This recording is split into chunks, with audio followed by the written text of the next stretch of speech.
These are policies that my constituents themselves have told me they wanted.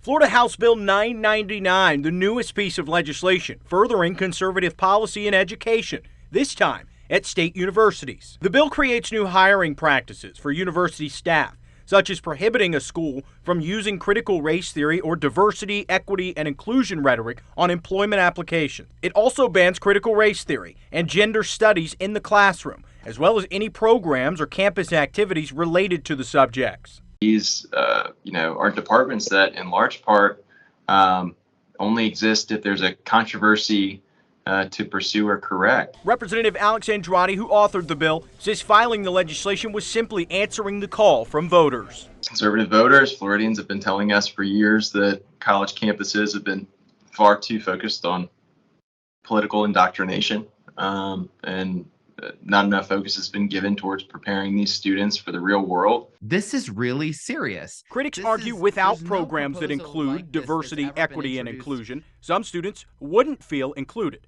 Former Democratic Representative Carlos Guillermo Smith says House Bill 999 centralizes control for the governor, calling it a hostile takeover of higher education. This bill will prohibit and ban all diversity, equity, and inclusion initiatives in higher education as if it's a bad thing. This is part of a war, a culture war that Governor Ron DeSantis started with CRT, which he then expanded into AP African American Studies, and now he's conflating diversity, equity, and inclusion with critical race theory. You've got to look at what some of these national organizations are saying about this proposal.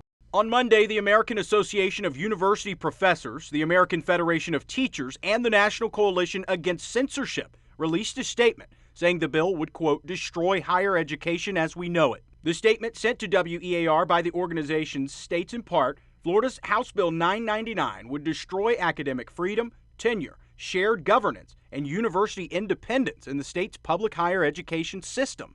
It goes on to say it would make Florida's colleges and universities into an arm of the DeSantis political operation. It's just evidence that they're exaggerating, lying, and making more political statements than policy statements. I believe that, in our Republican majority legislature, the majority of my colleagues will agree with me, and yeah, I believe it'll pass.